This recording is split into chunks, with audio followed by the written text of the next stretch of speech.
are Locked On MLB, your daily MLB podcast. Part of the Locked On Podcast Network, your team every day. Hello, baseball fans, and welcome to Locked On MLB, part of the Locked On Podcast Network, where it's your team every day. This is the daily podcast. We talk about all of Major League Baseball. I'm your host, Paul Francis Sullivan. Please call me Sully. Today's episode is being recorded and dropped on the 30th day of October, 2021. Thanks for making Locked On MLB your first listen, as we're available for free on all platforms. This show is partially brought to you by Spotify Green Room. Download the free app and find one of our Locked On rooms. Today, we're going to be talking about Game 3 of the World Series, which has been by far the most exciting game of this World Series. Jake Mastriani of Locked On Braves, Eric Heisman of Locked On Astros are going to have their thoughts on the show.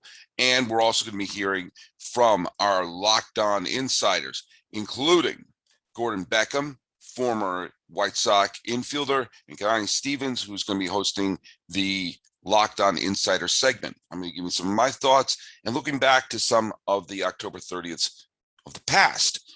Now, oh, by the way, you can follow us on Twitter at Locked On MLB Pod, same handle for Instagram. I am your pal Sully. I'm at Sully Baseball on Twitter, Sully Baseball Podcast on Instagram. Okay, before I go over my thoughts of the game, let's hear the two recaps from the people where, let's just face it, they're having the most emotion over this game. Let's first hear from Jake Mastriani of Locked On Braves. The Atlanta Braves take Game 3 of the World Series back at home with a 2-0 win over the Houston Astros to go up 2-1 in the World Series. Jake Mastriani here from Locked On Braves. And what a Game 3 it was. A rainy, cold night in Atlanta. You didn't expect a ton of offense in this one, but the Braves pitching was very dominant from beginning to end. Ian Anderson with a no-hitter through 5 innings. There's a questionable decision by Brian Snitker to pull him there, but works out in the end as the bullpen gets it done. The big four in the back of Minter, Jackson, Matzik, and Will Smith close the door. The Braves get just enough offense and come away with a 2-0 win. A very big win for the Braves with a couple of bullpen games coming up. Check us out at Locked On Braves. We'll be breaking down everything from an exciting Game 3. Thanks, Jake. And, well, the Braves are in decent shape right now, although Game 4 is going to be interesting. We'll talk about that in a little bit. But Eric Heisman has the other side of the story. He's the co-host of Locked On Astros. This is Eric Heisman with the Locked On Astros podcast, and unfortunately the Astros dropped Game 3 of the World Series to the Braves, and now they find themselves in a 2-1 hole, and after only getting 2 hits in the entire game. Ian Anderson for the Braves pitched 5 no-hit innings, and he was lifted. That was an interesting move by the Braves, but it ended up working. In fact, Ledmus Diaz didn't get the first Astros hit until the 8th inning, so the Astros managed only 2 hits in the entire game, especially in the World Series, especially against a team like the Braves. You're not going to win with 2 hits. So come on, Astros, you got to do better. And Luis Garcia, he didn't have his best stuff. He didn't have his control. Yes, he was throwing in the upper 90s, 97.8, I believe, at one point was his max. But if you don't have the control, that walk in the third inning led to the first run. So the Astros, unfortunately, after they gave up those 2 runs and they just weren't able to score. So we'll talk about this and more on tonight's Locked On Astros podcast. Thanks, Eric. Hey, let me just give a couple of my initial thoughts of the game. First of all, it was, by far the most exciting game of the series. The first 2 games were, as I said the other day, I mean, they were great if you were fans of the team, but both teams ran up leads early, held on to them, and that was that. This was a tight game right to the end, right to the final batter. And that's what you want, especially when you don't really have a dog in the fight. Of course, you had the combined no-hitter factor, and I happen to like combined no-hitters. I think there's something funky about them. I think there's something about them that I kind of enjoy. I kind of like how weird they are, that you could have a game where it should be someone's lone accomplishment is throwing a no-hitter, but you're spreading the love to a bunch of relievers who wouldn't normally be in the record book for something like that. I don't want every no-hitter to be a combined one, but I do find them to be a funny quirk. We're seeing, of course, more of them than you used to because we're not letting pitchers go deep into games. But look, I don't begrudge Snitker for taking Anderson out after 5 no-hit innings. I really don't. I do question one element. I mean, obviously he hadn't thrown a lot of pitches. He hadn't even thrown 80 pitches yet. I'd say, hey, look at, maybe he could throw a 6th inning. And the main reason I ask that is because, you do know you have a bullpen game the next day, and this guy's throwing a no-hitter. I mean, wouldn't the best thing to do is to have your bullpen fresh and, not have to lean on Matzik and not have to lean on Smith in pressure-filled innings and make sure that everyone's rested and ready to go? I understand that. On the other hand, Brian Snitker has the team up 2-1 with home field advantage in the World Series.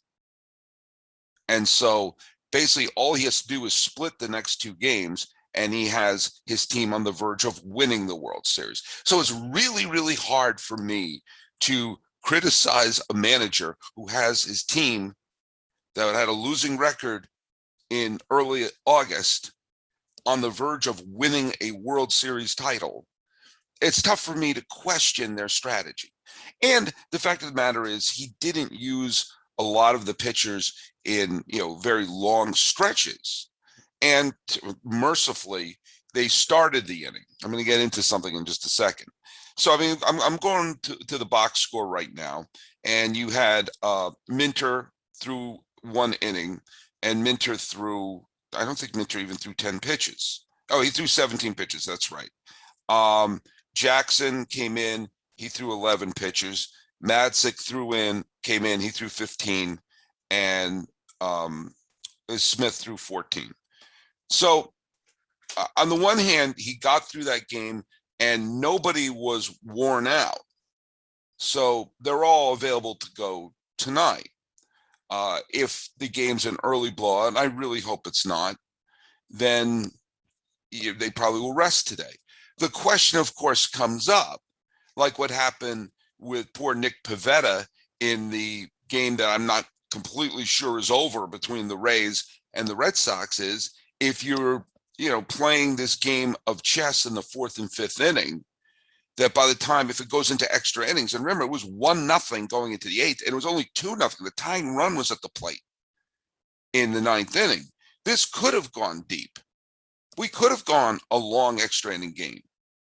And maybe, just maybe, we're like, oh man, instead of using one of our best relievers in the 6th or 7th, it'd be nice to have them in extra innings instead of using all your best pitchers before the 9th. Again, there's a little old man Sully here, but there's also a little bit of, is anyone thinking about the contingency plan here? Again, tough to criticize a manager who has his team up 2-1 in the World Series. It's just laying there. The thing that this is a pet peeve of mine, Dusty Baker did a few times. And it really, when we're talking about the pace of play in a game, the thing that drives me bananas, 2 outs, nobody on, you bring in a pitcher. You want to talk about pace of play. Let's address that. I've talked about it before, but it happened twice. Where there's nobody on base. There's 2 outs. You stop the game, walk up, the guy walks out. The new guy comes walking in, he warms up, we come back, he gets the out, they walk back, they walk out. That slows the pace of the play down. Would it kill it to say, look, you got 2 outs? You got your 2 outs. Get the 3rd. Again, it's harder to take that cavalier attitude when it's a 1-0 game and Eddie Rosario is coming up to the plate. But, we talk about like the tremendous job by the Braves pitching staff, who came, within 2 innings of throwing a no-hitter, a combined no-hitter, of which you would have had a parade of Braves relievers, say that 3 times fast, alongside Don Larson and Roy Halladay. Okay, that would be a little strange. But look at the Astros pitching line. 8 innings, 6 hits, 5 strikeouts, 5 walks. Okay, that's too many. 2 runs. One of them was on a solo home run in the 8th, and 10 strikeouts. That's a decent line. That's a decent line over 8, of which nobody got clobbered. Garcia was not really effective. I have no problem with taking Garcia out in the fourth inning because, Taylor got him out of some trouble there. And while Garcia only let up the one run, he let up 7 base runners. He gave up 7 base runners. In fact, did he hit a batter? No, he didn't hit a batter. Okay. I knew there was a hit pass, but it wasn't by any of the Astros pitchers. So Garcia was not very effective. I get it.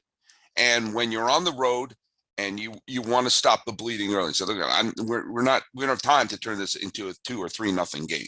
We need to make sure this stops now. So I have zero problem with bringing in Taylor to relieve Garcia in the fourth inning. That was a smart move. I also have zero problem with having Yimi Garcia start the inning fresh. I got it.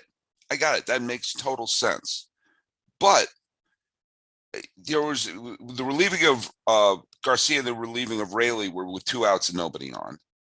And in both cases, they immediately got the out. Would it have killed the Astros to stretch out one of those relievers, to have one of them throw more than 1 inning, to let them at least finish some of those innings? Nobody got clobbered. Garcia was not effective, but none of the relievers got clobbered yesterday. So they have Presley, they have Odorizzi both available for today's game against with Zach Greinke starting. I just think that I just wish that was something that was not as commonplace, because that does slow the game down. It does, and it grinds it to a halt. There is something that I would like to see happen in this World Series, and it hasn't happened yet. A lead change. We had the Braves tie the Astros briefly in game 2 in like the second inning, I think, and then the Astros went on a big rally and put the game away. The Braves scored the run in the third inning and then hit the home run in the 8th inning to give them an insurance run. We have not had a lead change yet. We've had a good game now. The series is starting to find a little bit of a personality, but we'd be really nice, really, really nice to see a lead change in game 4, because that would mean we're seeing a little bit of action and a little bit of, a little bit of a story unfolding. That would give us a nice boost of energy in this World Series. And if you need a boost of energy, here's what you should do. Whoop, there it is. It's blurry. Now it's back. Built Bar. Ooh, it's upside down. Bad use of sponsor. Built Bars are the best tasting protein bars out there. And let me tell you, they are great. I have a Built Bar next to my computer because they are so good. What flavor is this again? This is the coconut brownie chunk, which is really great. But you also have coconut, cherry barcia, mint brownie, double chocolate, salted caramel, strawberry, orange, cookies and cream, German chocolate, and my personal favorite, which is raspberry. If you can't decide which flavor you want, what you should do is you should get a mix box, which has 2 of each of those great 9 flavors. But they're not just delicious, they're healthy too. You get 17 to 18 grams of protein, calories range from 130 to 180, 4 or 5 grams of sugar, 4 or 5 grams net carb. Great flavors, all amazing, all healthy. Order today, get the grasshopper cookie or the raspberry or which one is this again, coconut brownie chunk, whatever you want. Built Bar is the official protein bar of the U.S. track and field team, which is pretty neat. Go to Built.com and use promo code LOCK15. You get 15% off your order. Use promo code LOCK15 for 15% off at Built.com. Hey, before we go to the MLB Insider, I just want to make sure I'm not whining about the game. I thought it was a fun game. It was certainly the most exciting game we've had in the World Series so far. I would like to see a lead change. And I just, the changing of the pitchers when there's 2 outs and nobody on just always seems so unnecessary. It takes away sort of the competitive edge to it. And it kind of reminds you like, oh yeah, we're grinding this out here. I finished that inning out. Come on, let's go see that. But we're going to have a bullpen game today. So if you like relief changes, it's going to happen today. You're going to have, Greinke is probably going to go 1 pitch. I'm not sure if I'm starting today. It might be Charlie Leibrandt. I'm not sure which Braves pitcher is starting today. Wouldn't mind seeing a slugfest. I'll get into in the third segment of what I wouldn't mind seeing. But for right now, let's go to the MLB Insiders and get some inside thoughts as we hear from Kanani Stevens and Gordon Beckham, our MLB insider, on their thoughts of Game 3 of the 2021 World Series.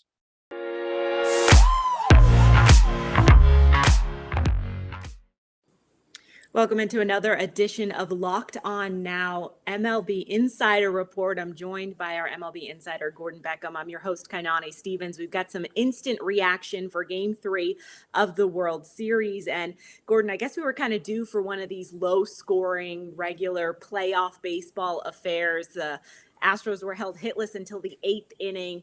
I guess for you, who or what was most impressive to you in this game? Yeah, I think the Braves staff altogether was amazing. I mean, Ian Anderson was not that good tonight in terms of the stuff that he has. He obviously held them to no hits, but he didn't have his best stuff, which is telling you a lot. He's 23 years old, and then the bullpen picks up right where he left off.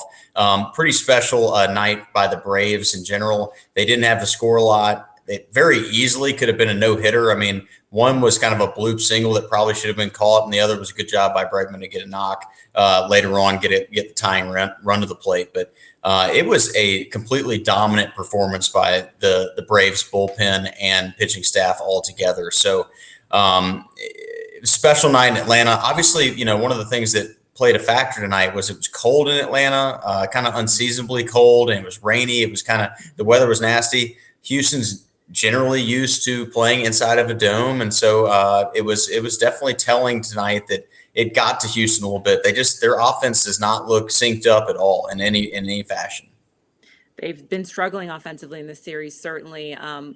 For both teams utilizing the bullpen in this game. What does this kind of set up going later in the series? I know there was mention that maybe Greinke will pitch, but the Braves are probably going to be a bullpen game again. So how does this kind of set things up for the rest of this series?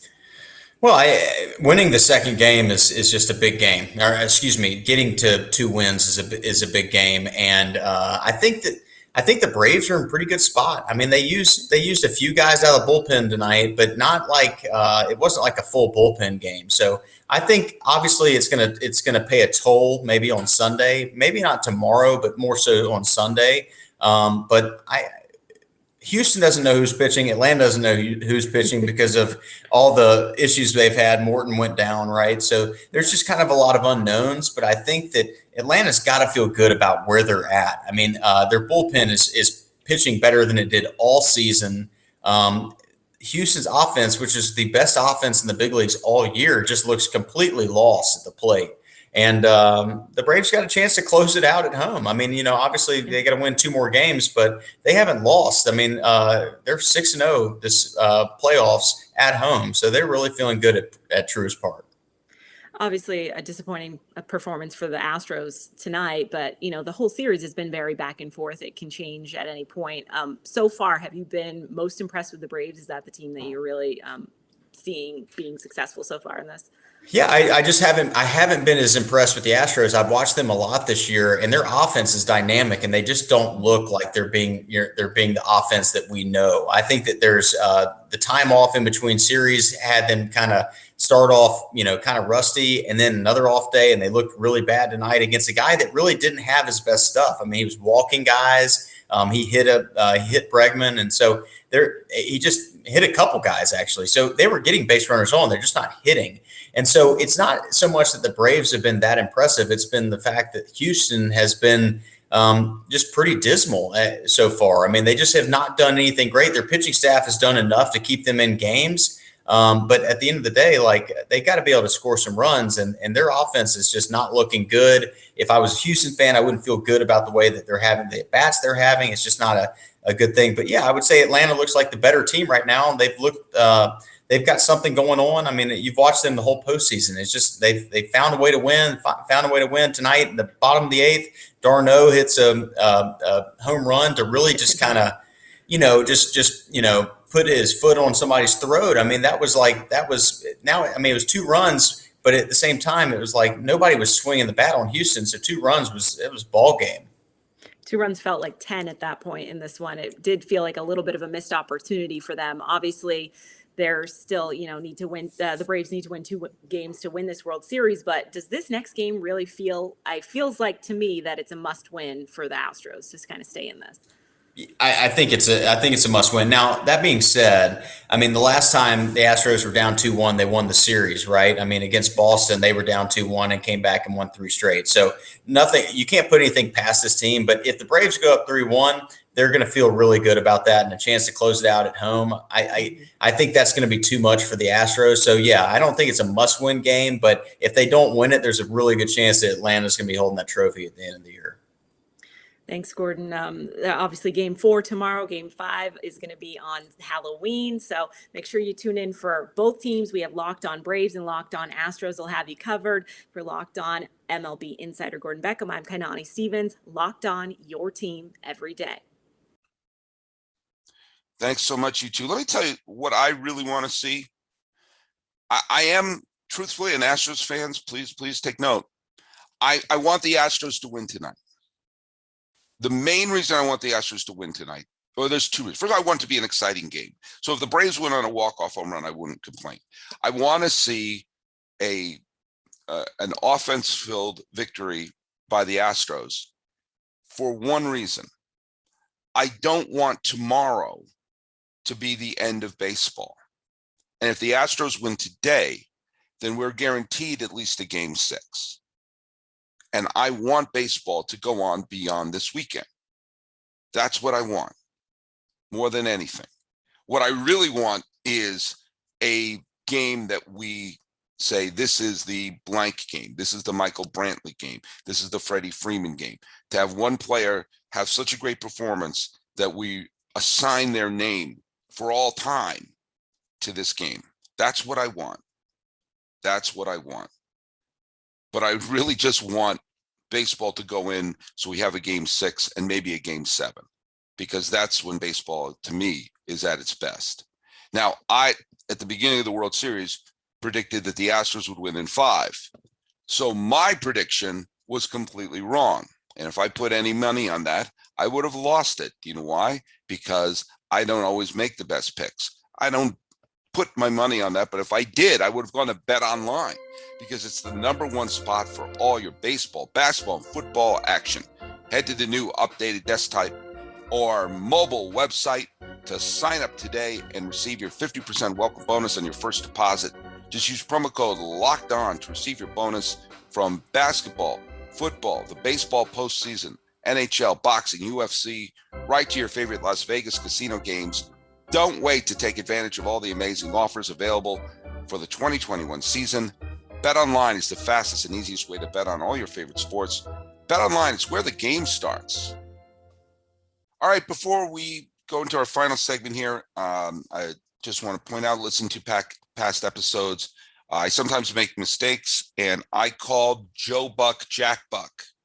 Joe Buck is the announcer for Fox, and his father was Jack Buck, who was an announcer. The late Jack Buck was a famous announcer for the Cardinals, also did many national broadcasts, including the great 1991 World Series between Minnesota and Atlanta. And he had the famous radio call of the Kirk Gibson home run, which is, I can't believe what I just saw. Also the famous Go Crazy, folks, go crazy, when Ozzie Smith hit the walk-off home run off of Todd Niedenfuhr, and when Kirby Puckett hit the walk-off home run to win Game 6 of the 1991 World Series, he had the famous call, "We'll see you tomorrow night," of which Joe Buck has done a couple of times, some variations on that. I remember specifically he did that in the 2002 World Series between the Angels and the Giants, and the 2011 World Series between Texas and St. Louis, and did a variation of it in the 2004 ALCS when the game bled over into midnight, and he said, "We'll see you later tonight." So anyway, I made a mistake there. Someone pointed that out, and there you go. A couple things happened on this day in baseball, both on the field and off the field. On this day, sadly, in 1956, was the sale of Ebbets Field to a real estate developer, which was the first kind of indication that the Dodgers were going to be stepping out. And of course, that year they were one win away from winning the back-to-back World Series titles. And while they were doing that, the team was making plans to head to Los Angeles. Here's a weird wrinkle in what could have been baseball history. On this day in 1967, the White Sox announced that they were going to be playing, a series of home games in Milwaukee. The Braves had moved from Milwaukee to Atlanta. Milwaukee County Stadium was empty there, and the city of Milwaukee was trying to lure a new team there.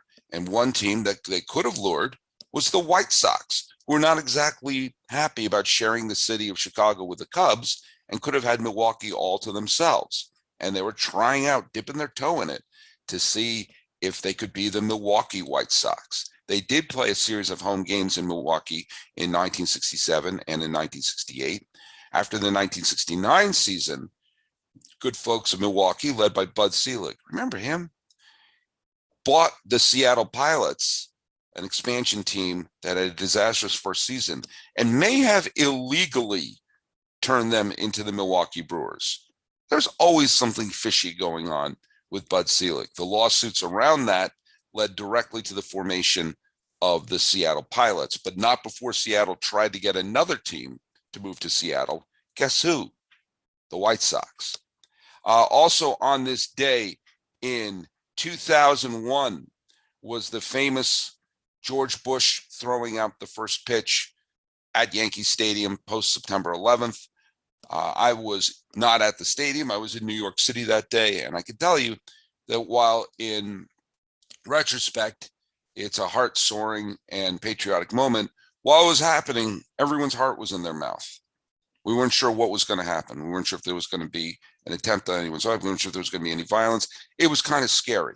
Then when it finally happened, there was a sense of relief, and there was no small moment. I'm not getting to any politics or anything there. That was no small moment. That was a great moment in baseball history.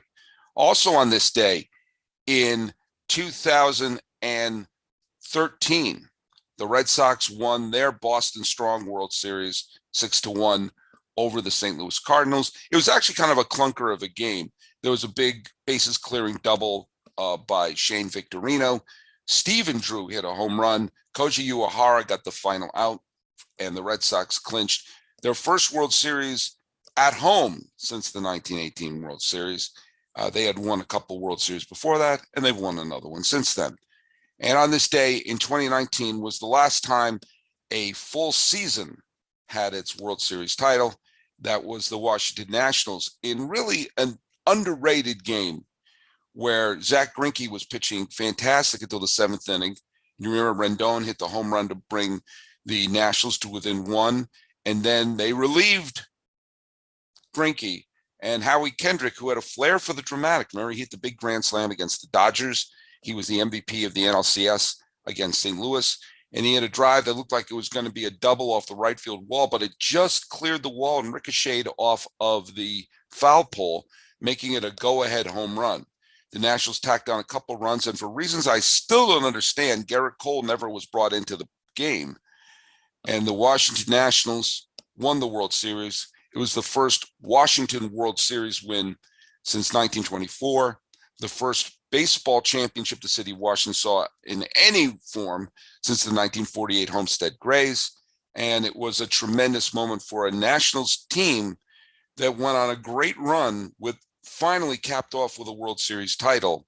And now that that team's been broken up, that 2019 championship looks like a giant sigh of relief of, thank God we snuck that one in.